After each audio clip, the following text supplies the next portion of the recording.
So today we're going to do a test of 3 different shipping systems. One of them is Shipmate, and the other 2 are other commercial, what I call passive systems. So we've got one here which is the kind of disposable product called Rover. It's about a $40 product. And then over here we have Equitainer's product that is designed to be shipped back. This is about a $300 product.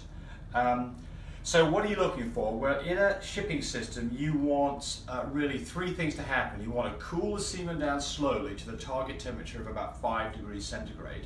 Slow enough that you don't cold shock the sperm. So in our product that is controlled actively, and it's going to take about 4.5 hours to get it from room temperature down to 5 degrees centigrade. These 2 products here, well, we'll just see what happens, but I can tell you that I know that they're not going to do a very good job on that part. Then the second thing is that we want them to maintain 5 degrees centigrade for the entire time. We don't want it to get too high because the semen gets too active and it runs out of energy. We don't want it to get too low because we're in danger of freezing the semen and killing it immediately. And then the last thing is the duration of the trip. We want this to last for at least 24 hours, and we'd like it to last longer than that, maybe a couple of days, because hey, you don't know. You may ship this out today, there might be a weather issue and it gets delayed and it doesn't get there until the day after next. So you definitely would like to have a 2-day trip just in case you get in trouble. Okay, so we're going to load up the first system. So this one is the Rover product, and the way that it works is that you take, and by the way, in all of these cases we're using 10 cc's of water, which we're pretending is 10 cc's of semen, and we have a little thermometer stuck on the side of it that comes back to these 3 readings here, so we can independently see what the temperature of these samples there are. So the way this one works is you load this up in the little block. It's a little insulating block, and this one here you can have 2 samples. So this is the other sample that's also loaded up with 10 cc's, and then you have what they call their ballast. And the ballast is basically this little tube that's filled up, put in the refrigerator. So this is at about 37 degrees centigrade. That goes in the middle, and that's there to try to stop this thing from going too cold too quickly. All right, so this gets loaded up into here, and first off I need to get an ice pack, and I have an ice pack that comes with it. It has been in the freezer for a couple of days, so this is nice and hot. So that actually goes in there first. Put that in there. This goes on top of it. There's a little block here that stops this tube from moving around. We don't have to have it. We'll put it in there for the purpose of completeness. Close the lid up, close the box up, and that process for this one is now done. I don't have very much time. I'm moving my little sensor around. So hopefully we can get the sensor, we can read it, and we have to read it here in a moment. So we're going to put that like this. And hopefully we'll make sure that's lined up right here in a moment. Okay, so now we can load the Equitainer product up. So the way this one works is it comes with 2 cans that you put in the freezer, again, frozen. Got little arrows as this side up, pop it in. Then it has what they call their Isothermal Chamber, which is basically an insulated block. Here's the semen sample, again with our temperature probe on it. That goes in that pops in there next. Pop this one with the arrow up, that goes in next. Close it up, and that's ready for its trip. Now, so this product here, if I can get the glass to work. So this one here, there's a couple of things I don't really care for about the whole design of this. The first thing is it's heavy and it's expensive to ship, and it's expensive to ship out. This thing weighs about 20 pounds. When it comes back, I hear people complain that the hinge has got broken, the freezer cans have not been included, that you have to go back to Equitainer to buy them. So there's some replenishable parts in this that don't come back, or it comes back damaged because the box is exposed to UPS, FedEx, whatever.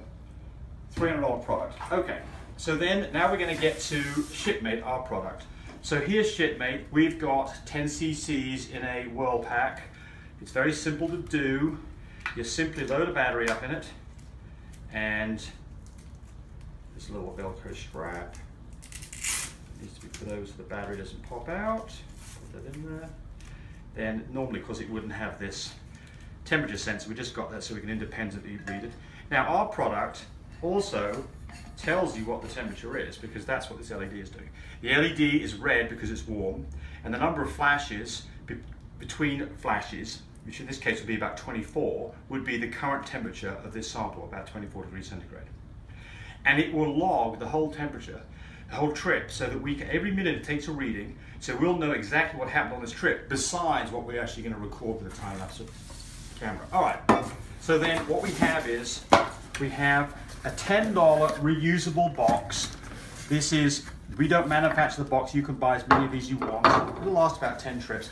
And then we use, these are about 40 cents a piece.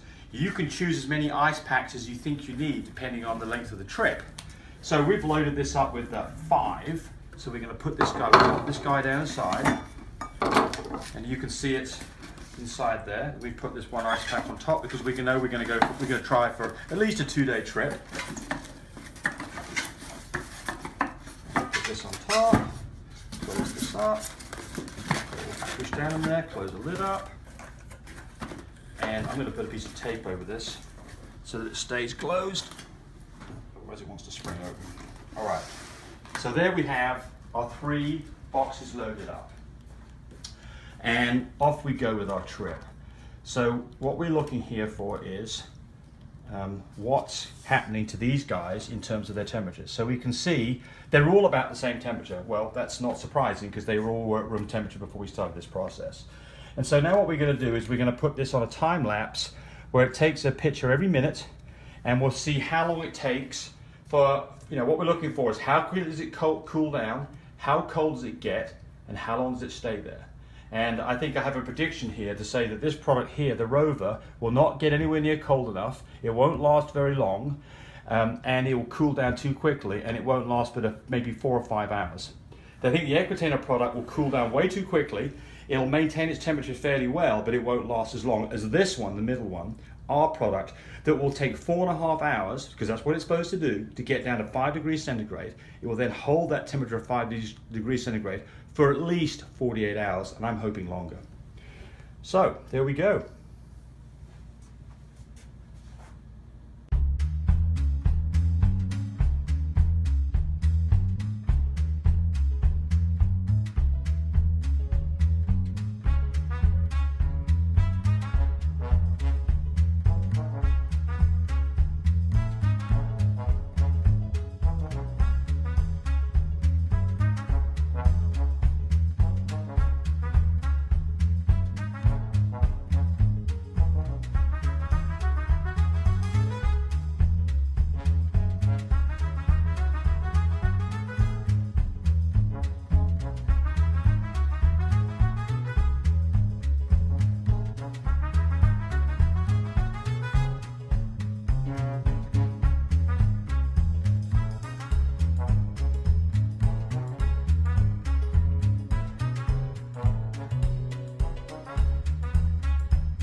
Okay, so we've done the test. You saw the time lapse, you saw what happened.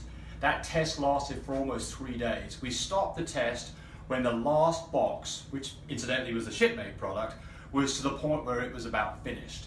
So just to recap, and I've got a graph here that I'm going to show you in a few seconds, but to recap, this guy here, the disposable box, the rover box, in my opinion, absolute rubbish. This thing never got down below 13.3 degrees, which is not way cold enough, and it only did it for about 4 hours. This is junk. I mean, this is the kind of product that I was using originally, and I had so many problems with it, and it's just not surprising. So this guy here, out of the way, rubbish. Don't want that one. I would not use that, my worst enemy. All right, Equitainer. Equitainer did a significantly better job than the rover did. It lasted 24 hours, but a couple of points of interest here. The first one is it got cold too quickly. It took a couple of hours to get down to the bulk of its cold, which is too quick.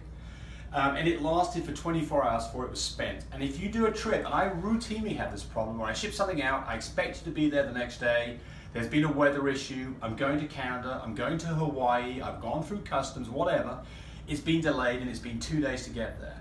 And in a 2-day trip, this thing here, completely worthless. You will end up with dead semen, it'll be a complete waste of time. And that's gonna happen to you if you run it, if you're gonna go ship to Hawaii, it'll always be 2 days.